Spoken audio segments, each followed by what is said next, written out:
Bonsoir, bonsoir à tous, bonsoir à toutes. Bienvenue dans l'émission de Sciences humaines ce mercredi encore. Très content de vous retrouver encore ce soir. Voilà, vous avez vu donc le sujet de ce soir. On va parler de genre et de féminisme. Je suis donc avec Agathe Guillot, que vous connaissez peut-être puisqu'elle est déjà venue dans les émissions de Sciences humaines, qui est directrice éditoriale aux éditions Sciences humaines, puisque Sciences humaines, c'est pas seulement une revue, c'est aussi des bouquins. Bonsoir Sigfi, bonsoir aux Reds sur Twitch. Voilà, donc je suis avec Agathe ce soir. Bonsoir Agathe. Bonsoir Hugo.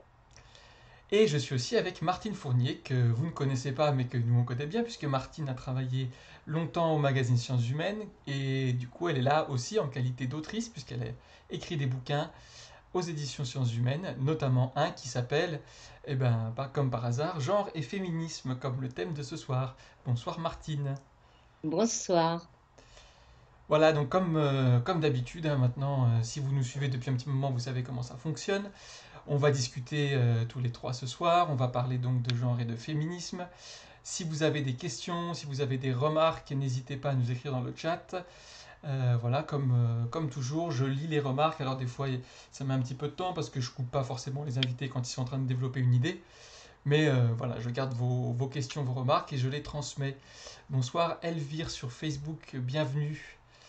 Content de vous retrouver aussi ce soir. Voilà, voilà. Alors, comme toujours, sur Twitch, vous avez les commandes, point d'exclamation invité avec un E pour quelques infos sur Martine et des liens aussi vers les livres dont on va parler ce soir. On va parler en particulier de genre et féminisme, mais elle a écrit aussi un autre livre sur l'histoire des pionnières, voilà, des femmes pionnières dans l'histoire. Donc, vous aurez aussi le lien dans la commande. Et puis, si vous prenez le train en marche, vous avez toujours la possibilité de voir la VOD de cette émission sur la chaîne de YouTube du magazine. Donc, tapez point d'exclamation VOD pour avoir le lien. Voilà, et ben, j'ai fait le tour, j'ai pas mal parlé déjà. Ce soir, c'est Agathe qui va jouer le rôle de l'intervieweuse avec Martine. Mhm. Voilà, moi je ferai quelques relances de temps en temps et puis je transmettrai vos questions et remarques.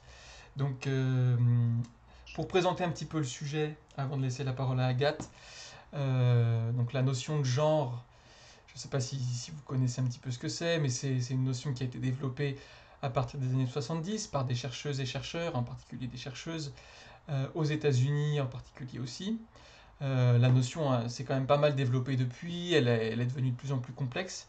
Et puis il y a aussi, elle a aussi eu une forte publicité dans les médias, parfois pour le meilleur, parfois pour le pire. Donc voilà, c'est une notion qu'il faut débroussailler, c'est ce qu'on va faire ce soir. Et c'est aussi une question qui est liée au féminisme, comme l'indique le titre du livre. Et donc, Agathe, je te laisse la parole. Merci Hugo. Du coup, oui, effectivement, Martine Hugo t'a présenté, donc ancienne rédactrice en chef de Sciences humaines et puis aussi, on peut le dire, féministe de la première heure. Donc, tu as publié depuis tes débuts chez Sciences humaines quand même le premier grand dossier qui avait été consacré au féminisme.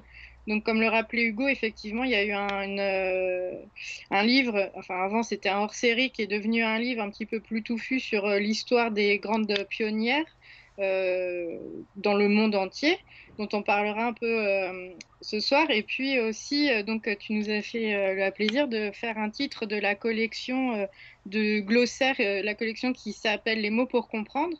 Et donc c'est un livre, Les mots pour comprendre le genre et le féminisme. Donc la première question que je te pose, c'est pourquoi avoir lié justement le concept de genre avec le féminisme dans ce livre?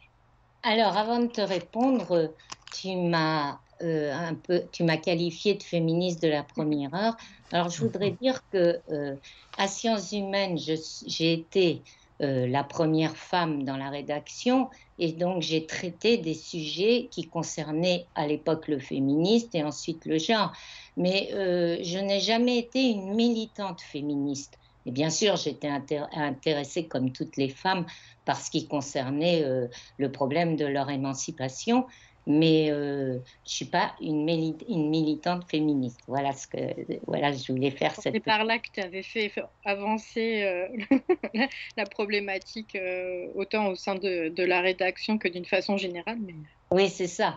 Oui, je suis passionnée effectivement par tous les travaux, par tous les débats, par toutes les controverses euh, qui, qui se développent autour de ces sujets. Alors pourquoi lier féminisme et genre?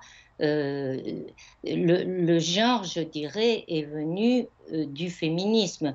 Dans les sciences humaines, on peut dater ça, comme disait Hugo, des années 60. Dans les années 60, ça, aux États-Unis, vous avez des départements dans les universités de Women's Studies.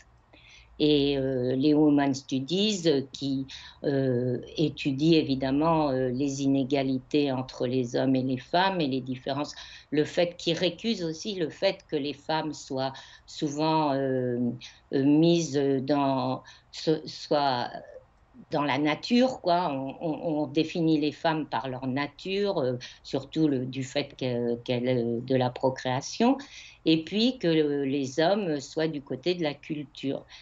Par Donc, rapport à cette, excuse-moi Martine, je te coupe, mais par rapport à cette idée de Woman Studies, en France, on est habitué à ce que les universités soient un peu cloisonnées par matière. On a sociaux, philo, psycho, ce genre de choses.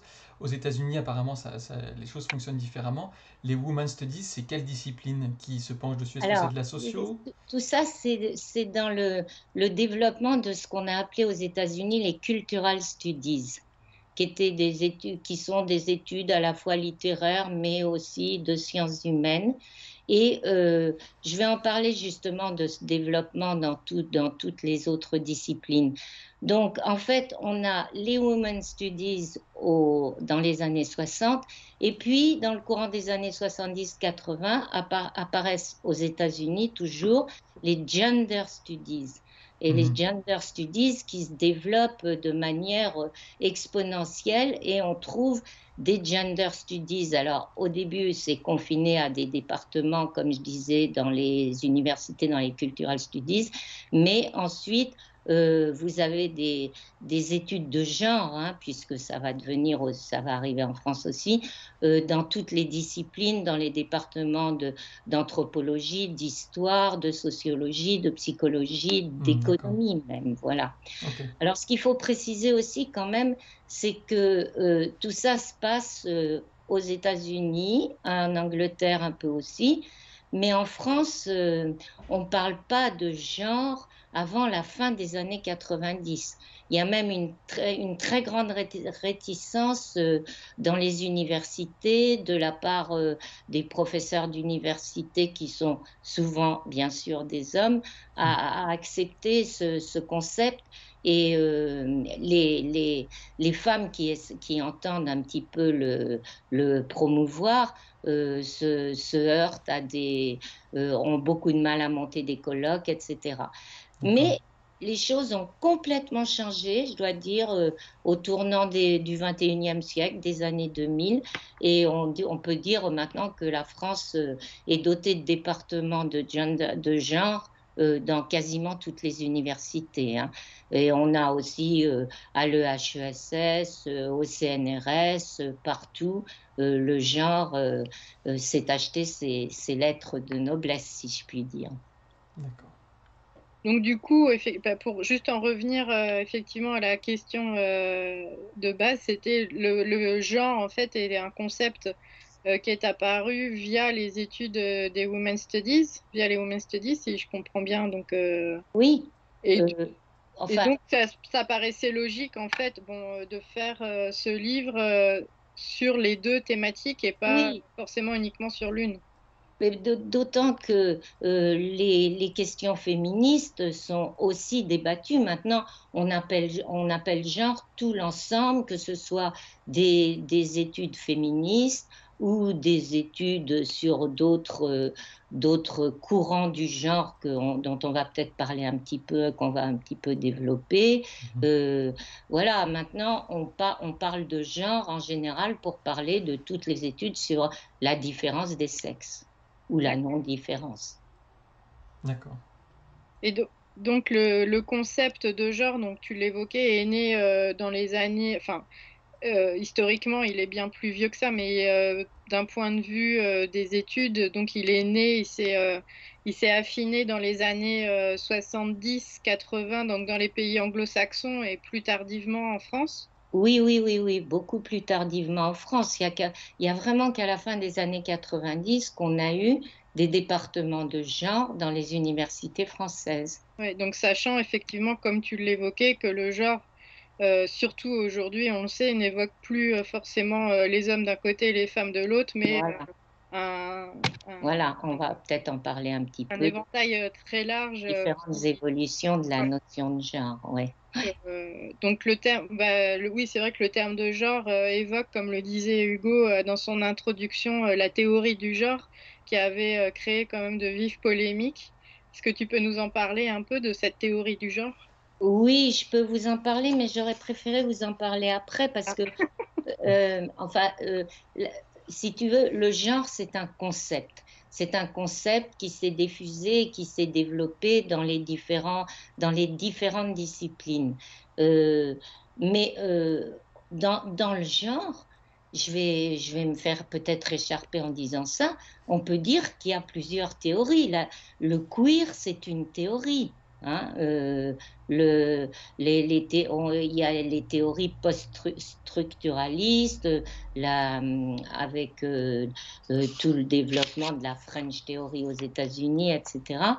Tout ça sont des théories. Mais en 2014, lorsque il y a eu cette polémique qui est venue, si je me souviens bien, de, d'une directive de l'éducation nationale qui s'appelait les ABC de l'éducation, Mhm. qui encourageait les enseignants à faire une éducation moins genrée, c'est-à-dire et surtout à combattre les stéréotypes de sexe à propos des filles et à propos des garçons. Et on a les opposants à tous ces travaux sur le genre. On appelé ça d'une manière très péjorative la théorie du genre contre laquelle ils étaient.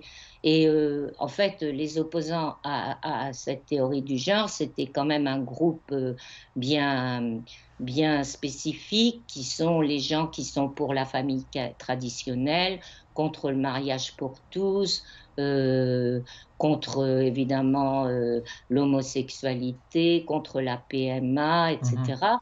Et souvent dans les milieux catholiques, on les a parce que l'Église avait même parlé de d'une idéologie, l'idéologie du genre. Mhm. D'où cette expression de théorie du genre, c'est une expression péjorative mais dans le genre, il faut pas se cacher, il y a des théories.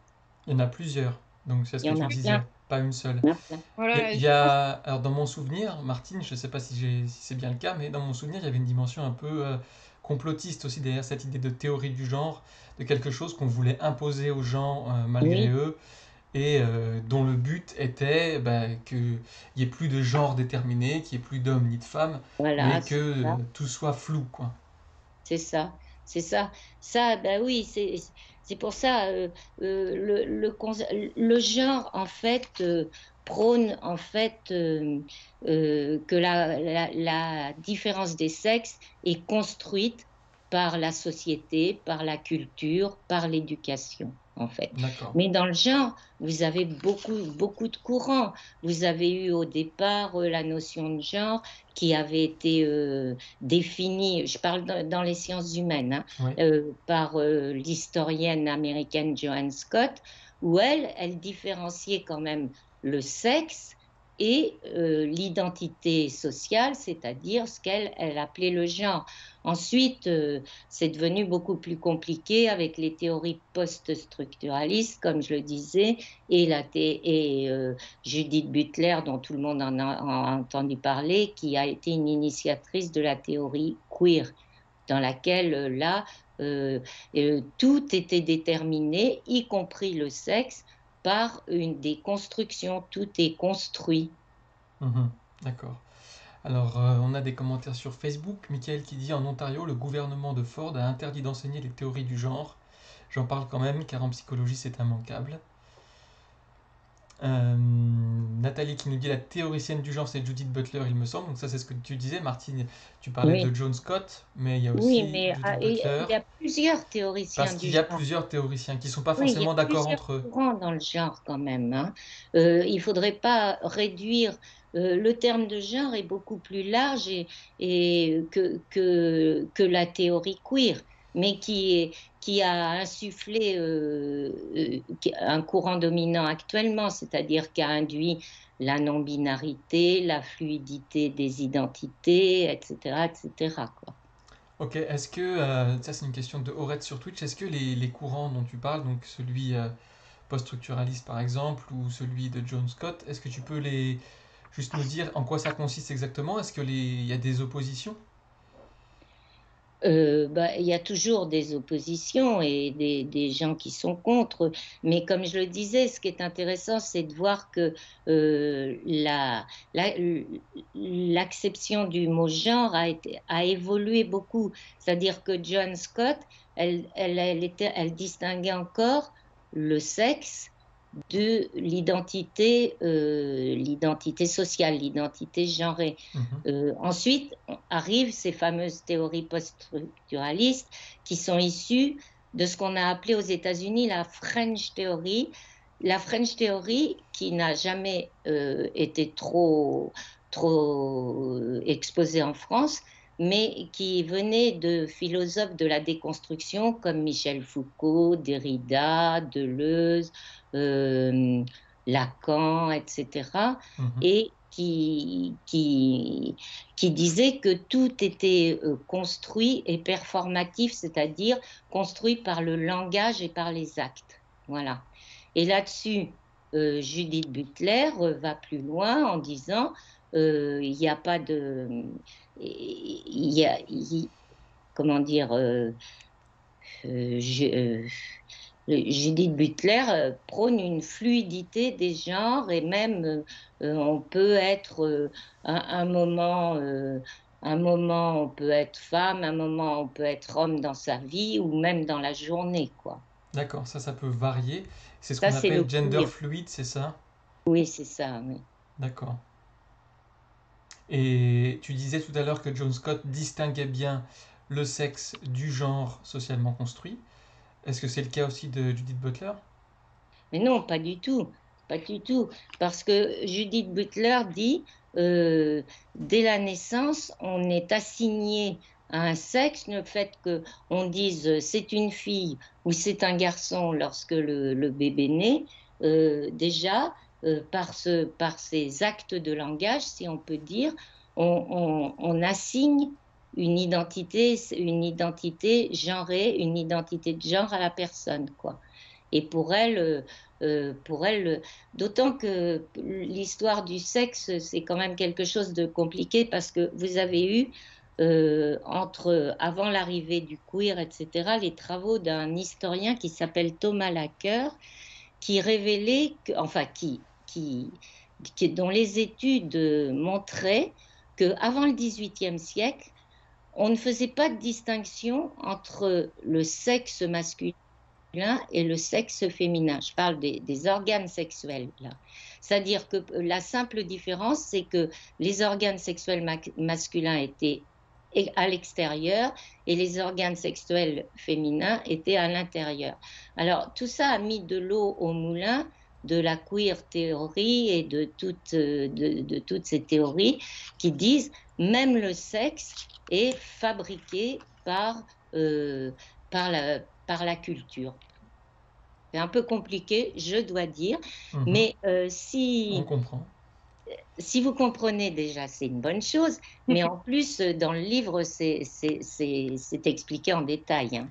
Là, D'ailleurs, c'est un peu j'en difficile. profite pour dire que s'il y a des choses à éclaircir, n'hésitez pas à nous dire hein, dans le chat, à poser vos questions. Je pense que les livres de Thomas Lacker, si je dis pas de bêtises, vous pouvez les retrouver chez Gallimard dans la collection Folio. Ils doivent être tous dans les folios essais, donc très intéressant à lire effectivement sur le sujet. je fais pas de la pub pour Sciences Humaines là, mais juste Tu fais de la pub Non, pour la concurrence, mais comme mais quoi tous les livres, enfin, on est fair play. Johannes, tout ça, on les trouve. Hein, tout est effectivement trouvable très facilement. Mais du coup, c'est intéressant parce que là, pour faire le lien avec le féminisme, qui est le sujet rattaché au genre, c'est effectivement que dans la théorie, dans le féminisme, il y a aussi de multiples théories qui se croisent et qui s'opposent parfois, et même des théories féministes qui s'opposent aux théories du genre. Est-ce que tu peux nous faire de façon assez rapide un dessin, enfin un aperçu de toutes les théories féministes qui peuvent exister aujourd'hui, et les grands mouvements surtout, et l'opposition qu'elles peuvent avoir entre elles parfois? Alors, les théories féministes, justement, euh, elles ont existé évidemment avant la question du genre, mais et c'est vrai elles se sont beaucoup développées aujourd'hui. Mais là, il faut revenir un petit peu au mouvement féministe, c'est-à-dire bon, le mouvement féministe, en gros, on dit qu'il est né il y a 2 siècles à peu près en France à la Révolution française, mais il y a eu aussi tout un mouvement féministe et il y a eu différentes vagues du féminisme, c'est-à-dire que on appelle la première vague la vague du 19e siècle dans lesquelles les femmes se battaient pour avoir des droits civiques, des droits politiques et le droit de vote. C'est la fameuse époque des suffragettes. Et puis, vous avez la deuxième vague du féminisme qui est les années 70, où là, les revendications se font sur le corps. Les femmes disent mon corps nous appartient, donc c'est tous les débats, tous les combats pour la contraception, pour l'avortement, etc. Mhm. Et dans cette période de la deuxième vague du féminisme, les féministes sont divisées. Alors je schématise, hein. Il y a plusieurs, mais en fait, il y a deux gros camps qui sont toujours présents aujourd'hui. Vous avez d'un côté les féministes différentialistes, qu'on appelle aussi essentialistes. Pourquoi on les appelle essentialistes? Parce que pour les différentialistes, vous avez une essence féminine, des caractères innés qui donnent aux femmes des particularités. Elles disent il y a une écriture féminine, par exemple, il y a une manière d'être féminine, etc. Et donc, pour elles, les hommes et les femmes doivent être traités doivent traiter de façon différente. Mhm. De l'autre côté, et là, c'est la tendance la plus forte, surtout en France. Vous avez les universalistes, où on les appelle soit égalitaristes, soit universalistes. Pour vous en citer quelques-unes, c'est Elisabeth Badinter, c'était Simone de Beauvoir, etc. Pour les universalistes, tous les êtres humains sont égaux, quelle que soit la race, le sexe, etc. Et donc, donc, hommes et femmes doivent être traités de la même manière, c'est-à-dire faire une différenciation entre les hommes et les femmes, c'est donner des armes toujours à cette hiérarchie des sexes, cette domination masculine qui a perduré et qui perdure toujours un peu, mais beaucoup moins qu'avant, pendant longtemps. Vous avez eu l'illustration de ce débat d'une manière très concrète avec à la fin, enfin à la toute fin des années 90, début des années 2000, dans les débats sur la parité. Alors, dans la parité, il s'agissait qu'il y ait autant de femmes que d'hommes élus à des fonctions de représentation, des fonctions politiques, etc. Et certaines disaient il faut des femmes parce qu'elles vont apporter des caractéristiques féminines, peut-être plus d'empathie, plus on sait que ces féministes-là disent bon, les femmes sont plus portées sur le care, etc. Et les égalitaristes disaient non, non, non, non, non, il faut des femmes parce qu'elles sont égales des hommes, mais il n'y aura aucune différence entre un homme politique ou une femme politique. D'accord. Voilà, Mhm. Ok. en gros. Donc à propos de l'histoire du féminisme, comme le suggérait Agathe, je vous mets Alors hop là, un après, petit lien. On a fait un numéro spécial dans Sciences Humaines qui s'attaque à la grande histoire du féminisme, donc vous aurez plus d'infos si vous voulez en Oui, savoir plus sur cette histoire du féminisme. Vas-y oui. Martine, excuse-moi, je t'ai Oui, coupé. oui, il y a tout, il y a tout. Tout ça est exposé effectivement dans le dernier grand dossier, la grande histoire du féminisme. Je peux vous la montrer, qui Voilà. est paru l'an dernier, hein, qui a été Mm. fait par Maud Navarre. Et, Et et alors, donc, ces deux grands mouvements que alors tu décris, après, comment ils je reprends. s'opposent Alors, on a Nathalie sur Facebook qui dit ça semble dangereux, l'essentialisme. Alors Est-ce que l'essentialisme, c'est très justement les mal vu, essentialistes hein. s'opposent au genre? Oui, bien sûr que l'essentialisme s'oppose au genre, hein. Dans le genre, il n'est pas question d'essentialisme, puisqu'il est question d'une construction sociale et éducative. Et quand on parle, en général, quand on lit dans des textes, ce sont des propos essentialistes, c'est très péjoratif, parce que ça veut dire qu'on revient à une nature féminine. Et si on revient à une nature féminine, ça rappelle toute la condition des femmes pendant des millénaires qui sont cantonnées au rôle de génitrice et de gardienne du foyer, en gros. Mhm. Et, et donc, d'où ce rejet très grand de l'essentialisme. Mm. Voilà. D'accord. Alors, pour ce qui est de continuer sur les mouvements féministes, donc je vous ai parlé de la première vague et de la deuxième vague. Ensuite arrive la troisième vague où là, vous allez avoir une explosion de courants. Et on y est peut-être encore dans la troisième vague, bien que d'aucuns disent on va y venir, hein, MeToo pourrait inaugurer une quatrième vague. Mais là, vous avez donc, comme je vous le dis, une multiplicité de courants qui se développent toujours aujourd'hui. Alors, vous avez eu, ça c'est assez ancien, c'est depuis les années 60, vous avez eu le black féminisme, hein. Le Mhm. black féminisme, c'est-à-dire les femmes noires qui accusent les féministes blanches de racisme parce qu'elles disent il faut prendre en compte notre condition parce que nous, on est à la fois femmes, on est à la fois noires et on est à la fois travailleuses précaires, etc. Donc, vous avez un black féministe qui est assez actif. Et puis, l'écoféminisme qui est né aussi dans les années 70, qui est aussi divisé en plusieurs courants, hein. Vous avez un courant un peu mystique dans l'écoféministe et puis un courant plus altermondialiste aujourd'hui, où là, l'écoféminisme lie beaucoup les femmes avec la nature, non pas leur nature à elles, mais la nature Autour de nous. autour. L'environnement. C'est ça. Et puis Mhm. vous avez aussi un courant qui se développe actuellement, qui est et qui se développe même en dehors de toutes ces questions de genre et de féminisme, c'est l'intersectionnalité. On parle beaucoup de l'intersectionnalité maintenant dans de nombreuses recherches de sciences humaines. C'est-à-dire l'intersectionnalité entend réunir toutes les discriminations, que ce soit de genre, de race, De classe de, sociale. de classe sociale, mais aussi les handicapés, etc.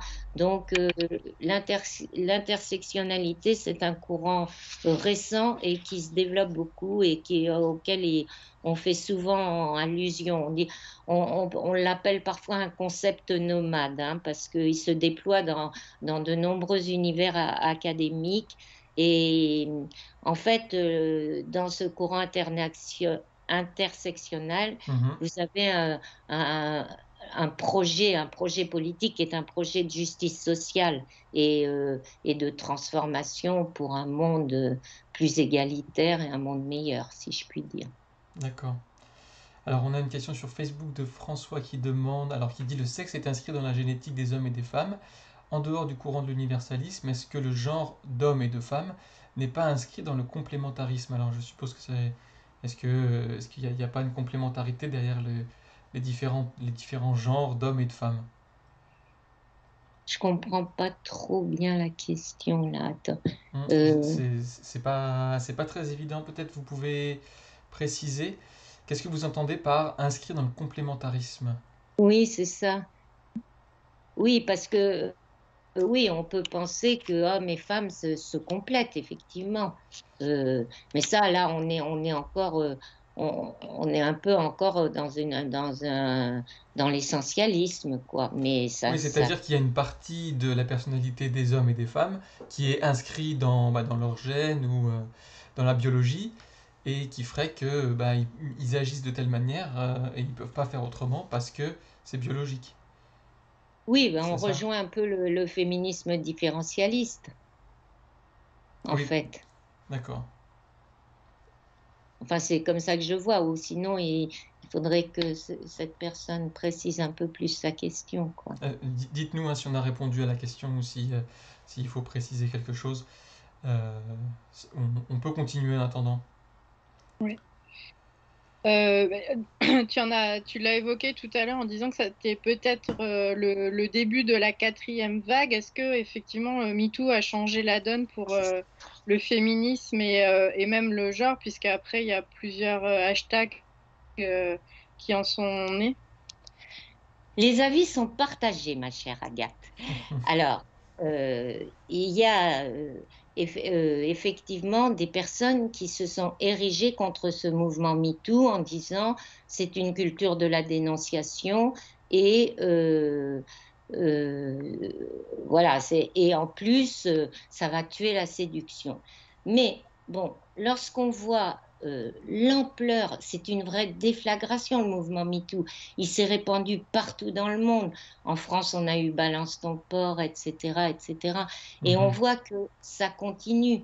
On peut se demander, et certaines analystes du féminisme, certaines historiennes et tout, en parlent beaucoup, si on n'est pas arrivé dans une quatrième étape du féminisme dans lesquelles les femmes revendiquent la liberté de leur corps et la liberté et l'égalité, et surtout le refus du harcèlement et des violences féminines, quoi. Mhm.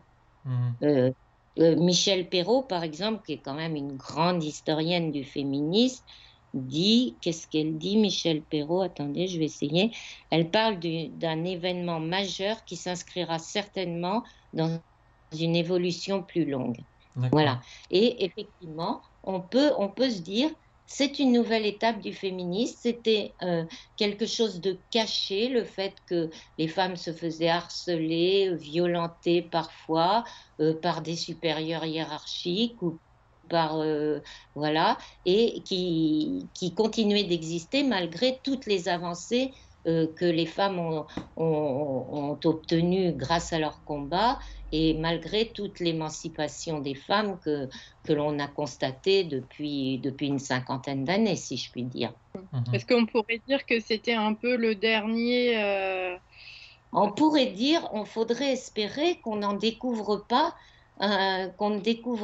une nouvelle discrimination cachée, mais je vois pas laquelle.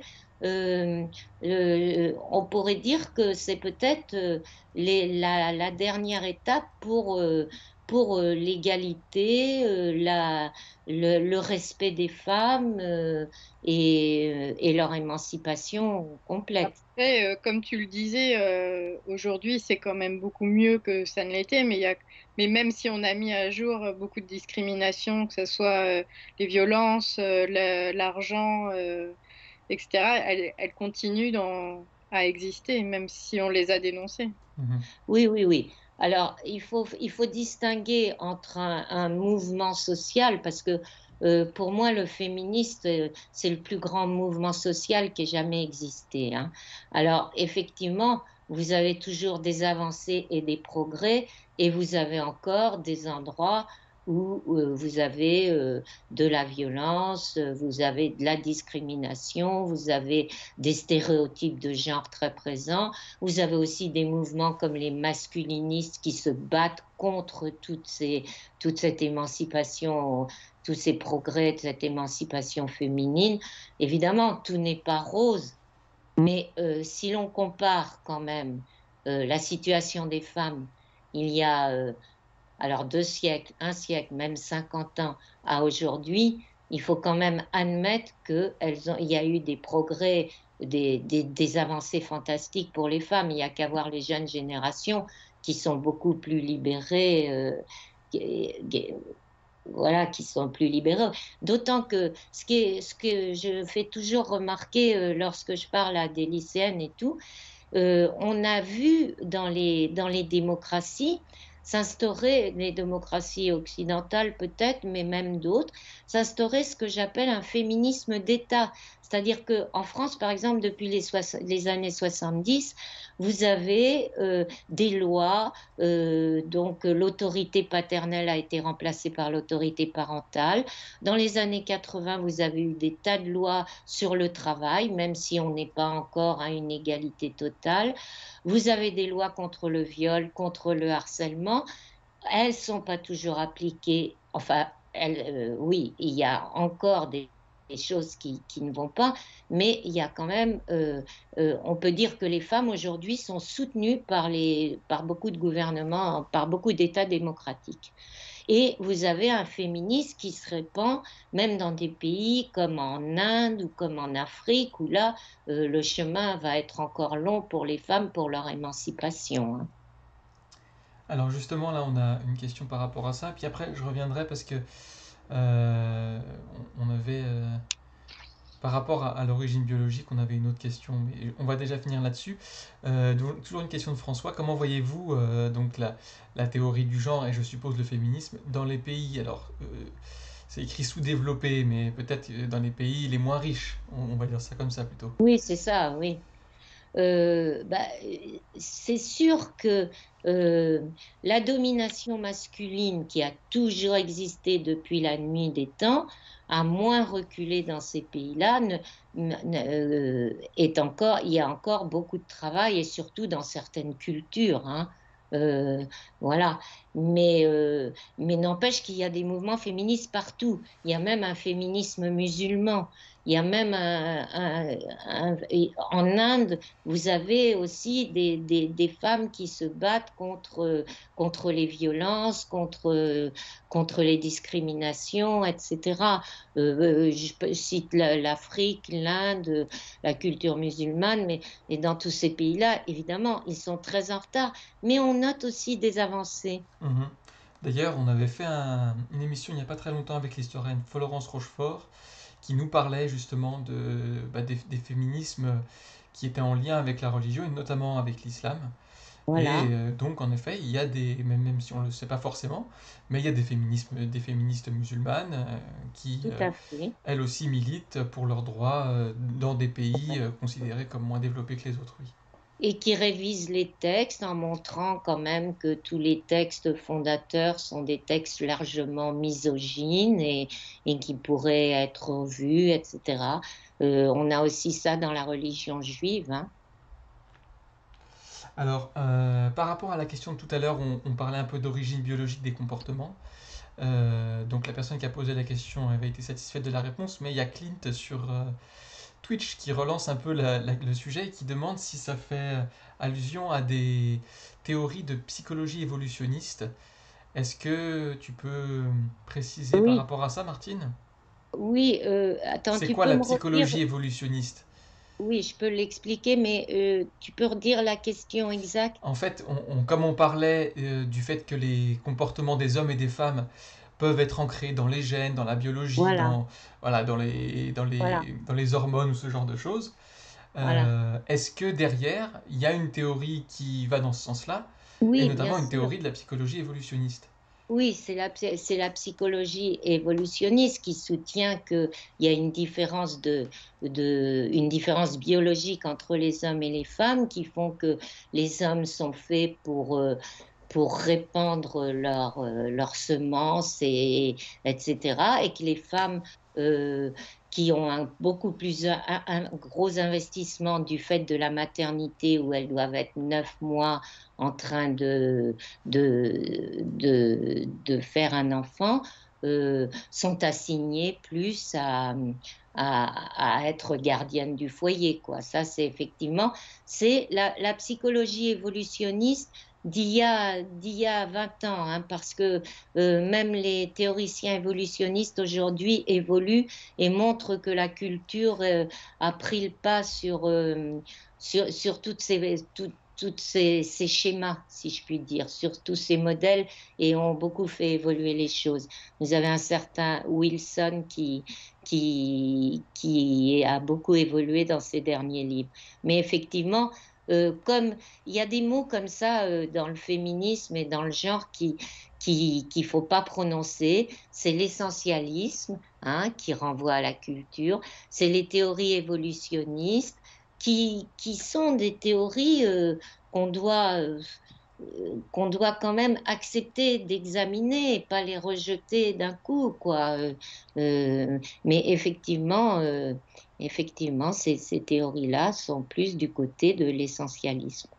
Sachant qu'il me semble que la psychologie évolutionniste est quand même une discipline pas mal décriée, au fondement pas toujours Mais voilà, elle est consensuel, complètement on va dire. rejetée dans les sciences humaines, c'est ça le problème. Alors, en France, hein, parce que dans les pays anglo-saxons, elle est beaucoup plus acceptée, hein. D'accord. C'est-à-dire que, en fait, moi, j'ai toujours dit à Agathe, moi, ce qui m'intéresse dans le livre, c'est de développer et de montrer tous les points de vue, de les expliquer, et tous les courants et tous les points de vue, et toutes les théories, et de les laisser le lecteur ensuite se faire sa propre idée de la chose. Mhm. Et d'ailleurs, dans le livre, il y a toute une entrée sur la domination masculine, avec les différentes hypothèses qu'ont données des anthropologues comme Françoise Héritier ou comme Maurice Godelier, ou etc. Et il y a aussi toute une partie sur les évolutionnistes, en Mhm. expliquant bien quels sont leurs propos. Ok, Clint qui dit la psy-évo qui est une science très fragile et largement critiquée par biologistes, sociologues, etc. Ok, c'est ce Oui, qu'on disait. oui, Alors, on a d'autres questions sur Facebook, mais là, je crois que ça anticipe sur la question que tu voulais poser à Agathe ensuite. Nathalie qui dit il n'est pas certain que la domination masculine soit de tout temps. Et Elvire qui dit il me semble qu'au Moyen-Âge, les femmes n'étaient pas soumises à la domination masculine, bien au contraire. Alors, ce côté histoire de la société, de la place des femmes dans la société, je crois que c'était une question que tu voulais poser aussi, Agathe. Bah oui, effectivement, c'est la place des femmes, le matriarcat. J'imagine que c'était sur cette question-là, effectivement, que qu'on voulait parler parce on a entendu beaucoup de choses diverses et variées, mais là, il y a des théories sur le matriarcat qui deviennent plus importantes. Donc, Martine, si tu veux effectivement en parler. oui. Alors, bah, je vais me permettre de dire que dans le dernier mensuel de sciences humaines, j'ai fait un grand article sur justement cette histoire du matriarcat. Alors, en fait, la question de l'auditrice là est plus large, c'est-à-dire est-ce que la domination masculine a toujours existé? Et c'est effectivement la question qu'on se pose lorsqu'on étudie les questions de matriarcat. Alors, les matriarcats, il y a eu plusieurs hypothèses. Par exemple, au 19e siècle, vous aviez des savants, vous avez un certain Bachofen en particulier, qui prônait, enfin qui disait, on a trouvé dans la préhistoire des statuettes de déesses mères, etc. Et ça veut dire que ces sociétés vivaient euh, dans une forme sociale de matriarcat, c'est-à-dire où les femmes dominaient, commandaient, étaient à la tête de la société. Bon, alors, au XXe siècle, les anthropologues ont complètement réfuté ces thèses en disant ça ne prouve rien. Regardez, par exemple, vous avez Alain Testard, qui était un anthropologue, qui a dit, regardez la Vierge Marie, elle a été considérée comme une déesse mère. C'est pas pour ça que pendant des siècles, c'est pas pour ça que la domination masculine ne régnait pas et que les hommes n'étaient pas à la tête des institutions politiques, sociales, etc., quoi. Et puis, vous avez aussi eu des formulations du matriarcat dans les années 70 par des féministes un peu New Age. C'est-à-dire que elles évoquaient des matriarcats qui auraient existé où il y avait des, des, des princesses, des reines, des bonnes sorcières, et un gouvernement des mères. Mais tout ça n'est pas très sérieux. Et en fait, si il y a eu des matriarcats, et s'il y en a, c'est pas là qu'on doit les trouver, parce que finalement, dans les sociétés occidentales, il y a eu très vite une domination patriarcale, une domination des hommes dans les sociétés occidentales. Par contre, si l'on, aujourd'hui, on développe beaucoup l'histoire globale, hein, l'histoire des différentes cultures, des différentes sociétés. Si vous allez du côté des Iroquois ou si vous allez du côté des Na de Chine dont on a beaucoup parlé, dont on parle encore là dans Sciences humaines, etc. On a des véritables sociétés dans lesquelles les femmes commandent, dirigent non seulement le foyer, non seulement la maisonnée, mais aussi sont à la tête de la société, quoi. Voilà. C'est expliqué tout ça beaucoup mieux dans l'article, enfin beaucoup plus en détail. Mais alors, le problème, c'est que en France, oui, on va dire en France, on n'avait pas le droit de parler de matriarcat parce qu'on disait c'est pas scientifique. Voilà, c'était un centre de recherche interdite. Mhm. Or, on s'aperçoit maintenant que non seulement il y a bien des matriarcats qui ont existé, mais aussi que euh, il y a eu un biais, je dirais un biais androcentré très fort, c'est-à-dire que pendant longtemps, qui faisait des recherches dans les sciences humaines, que ce soit en anthropologie, en histoire, etc., c'était les hommes. Et donc, les hommes ont développé des points de vue masculins. Et d'abord, d'ailleurs, les femmes ne faisaient pas d'études à l'époque.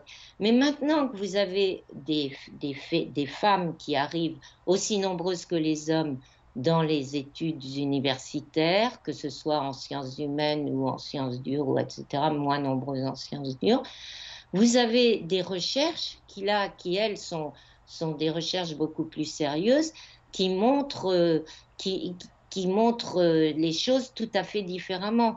Par exemple, on a longtemps dit que les Grecs déjà disaient ça, que les Amazones, c'était un mythe. Maintenant, vous avez des chercheuses qui sont allées fouiller dans les territoires où vivaient les Scythes et où on a trouvé dans les corps, parce que maintenant on bénéficie aussi de nouvelles manières on bénéficie aussi des progrès de l'ADN et de toutes les investigations beaucoup plus approfondies.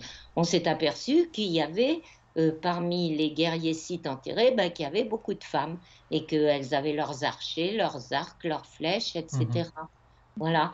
Et, et en plus, pour développer un petit peu ce point de vue androcentré, ce que dit une préhistorienne qui s'appelle Marilène Patoux-Matisse, c'est que quand les savants du 19e siècle parlaient d'un matriarcat antérieur aux sociétés patriarcales, ils le parlaient comme une enfance de l'humanité, c'est-à-dire des sociétés qui vivaient dans un joyeux désordre et, euh, et que lorsque le patriarcat est arrivé, la flèche du progrès a pu se développer, etc., quoi. Mhm. Donc, en fait, ce biais, on le retrouve aussi dans toute l'histoire. C'est pour ça que j'avais fait l'histoire des pionnières, parce que l'histoire est aujourd'hui revisitée par les historiennes, pas que les historiennes, vous avez aussi des historiens des nouvelles générations qui, euh, qui revisitent un petit peu tout ce qu'on a pu dire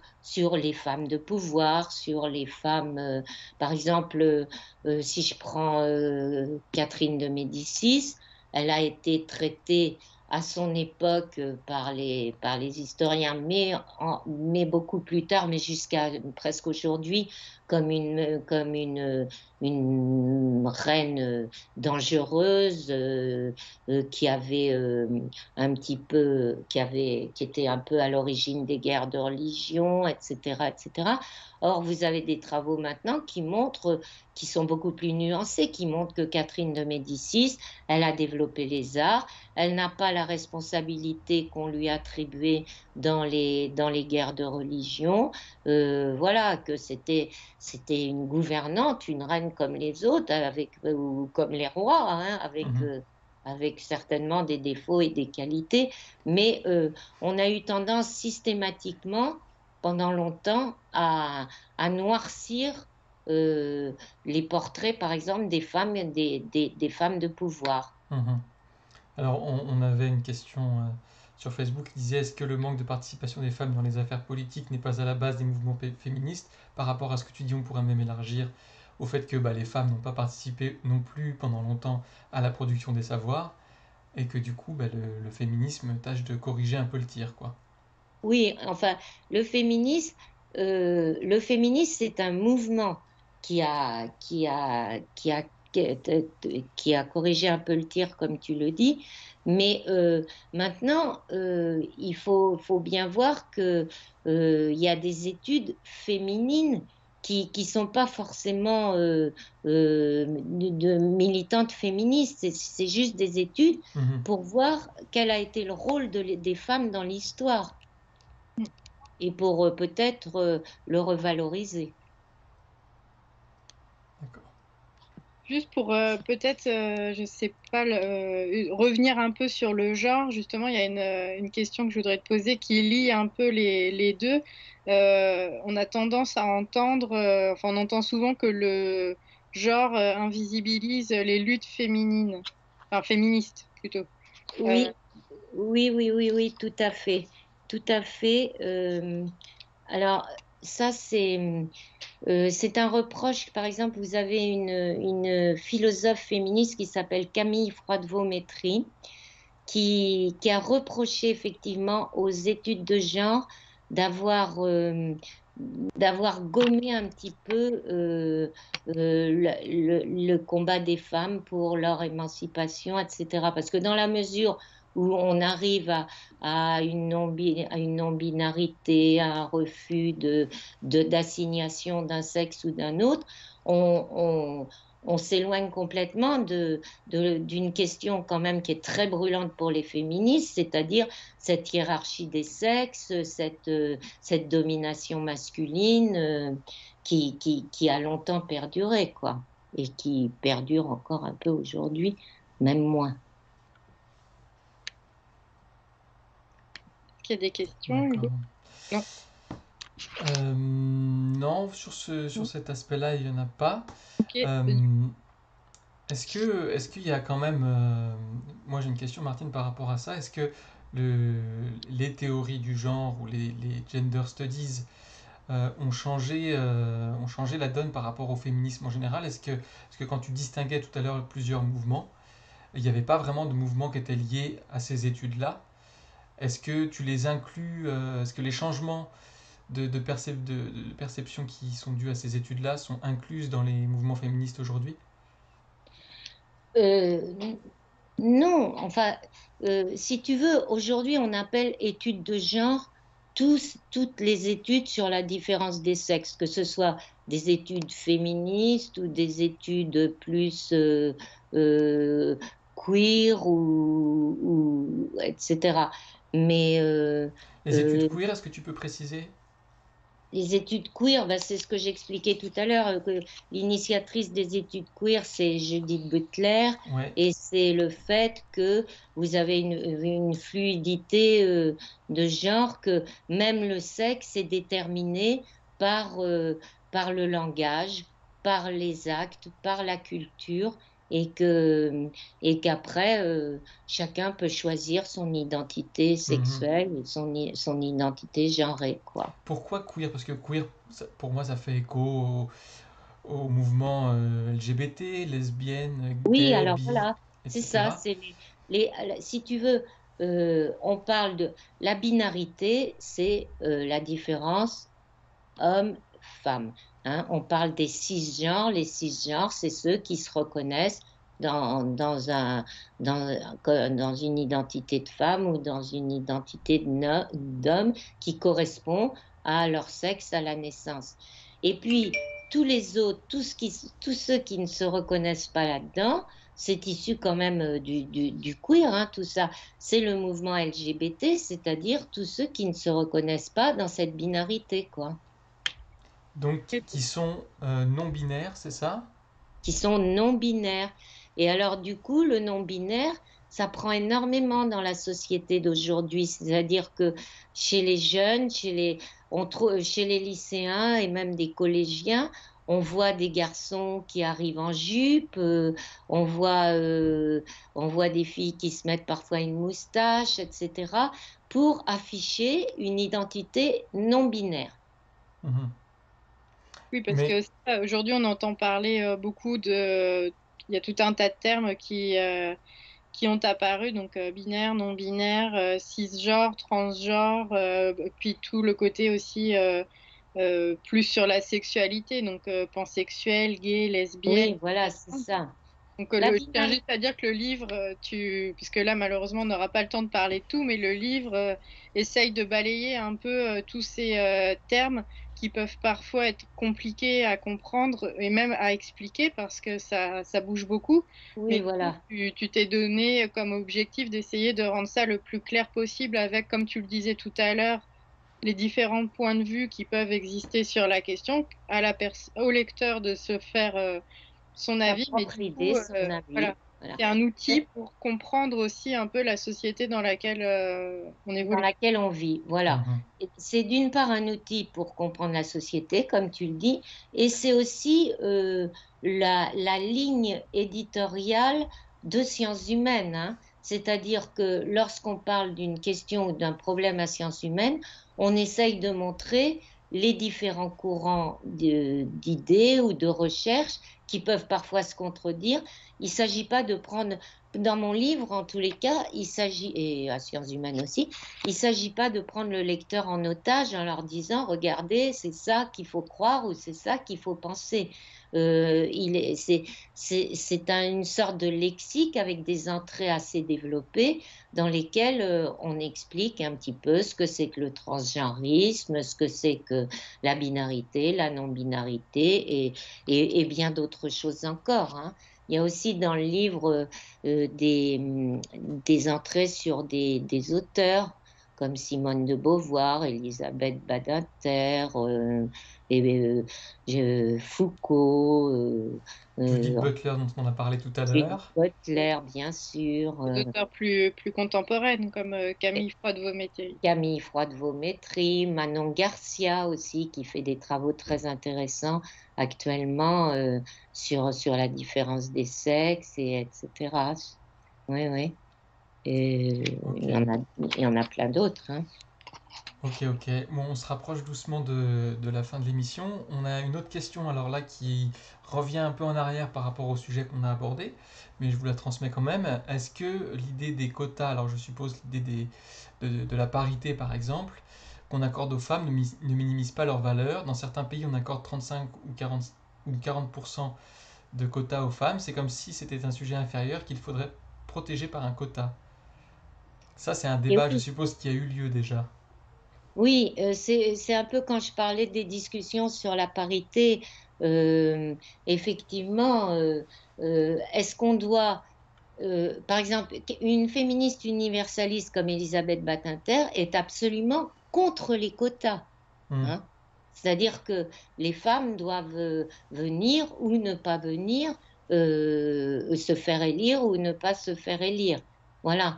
Alors, les quotas, ça donne du grain à moudre aux différentialistes qui disent il faut faire venir des femmes en politique ou dans des institutions, dans les représentations, parce que ce sont des femmes. Hmm. Voilà. Alors après, effectivement, on peut penser, à l'instar des universalistes, que les quotas, ça dévalorise les femmes. Mhm. On peut le penser. Mais même les universalistes ont compris que si on ne faisait pas de quotas, eh ben, on n'arriverait jamais à une parité homme-femme. On n'y est déjà toujours pas, mais enfin, on a beaucoup progressé là-dessus, notamment à l'Assemblée nationale en France. Mais voilà, donc il y en a beaucoup qui ont mis, si je puis dire, de l'eau dans leur vin sur ce sujet-là, en disant, bah ouais, il faut des quotas parce que les femmes ont tellement été assignées, minimisées, infériorisées, etc. Et puis bon, alors il y a toute une autre question qui se poserait. Est-ce qu'elles le veulent vraiment? Mais ça, c'est un autre débat. Et là, ce serait une heure On de... repartirait pour une heure. Ouais, on serait reparti pour une heure. D'accord. Bon, eh ben écoute, comme il est 19h, on va pas tarder à s'arrêter. Merci beaucoup Martine, en tout cas c'était très intéressant. Pour terminer quand même, je vous mets, hop là, voilà, le dernier numéro de Sciences Humaines qui est en kiosque sur le télétravail avec dedans l'article sur le matriarcat dont on vient de parler. Est-ce que les matriarcats ont vraiment existé? Est-ce que c'est un mythe? Est-ce que c'est une réalité? La réponse dans le long article de Martine dans le dernier numéro que vous retrouvez en kiosque. Et puis voilà, donc le livre dont on a parlé ce soir, avec bien plus que tout ce qu'on a pu dire sur le genre et le féminisme, pour mieux comprendre voilà, où on en est aujourd'hui sur ces questions, notamment les mots qui paraissent un peu compliqués quand on n'y connaît rien. Donc tout est bien expliqué par Martine dedans. Et on en a parlé aussi un petit peu sur la fin de l'émission. Ce livre sur les pionnières, donc comme tu disais, voilà, l'histoire est de plus en plus enrichie voilà, d'histoires de femmes Et puis, pionnières qui... Alors oui, voilà, qui balaye large, hein, parce qu'on part de Cléopâtre jusqu'aux sœurs Williams. Donc, le spectre oui. est large. En fait, le propos de ce livre, c'était de dire que même si les combats féministes ont commencé, si on peut dire, comme je le disais, en France disons, 19e siècle, hein, il y a eu toujours des femmes qui ont transgressé les normes qu'on transgressait le fait de rester dans un statut de mère, d'épouse, de femme au foyer, et qui ont été des guerrières. Vous avez eu Jeanne d'Arc, hein, qui ont été des femmes politiques. Vous avez eu Olympe de Gouges. Vous avez eu, voilà, toutes ces personnes sont dedans.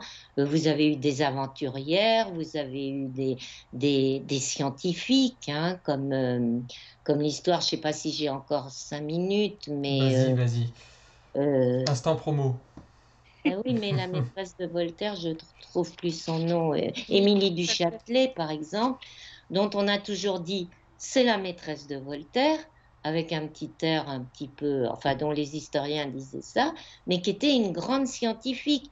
Alors on a dit elle a traduit les écrits de Newton, mais elle n'a pas fait que traduire les écrits de Newton.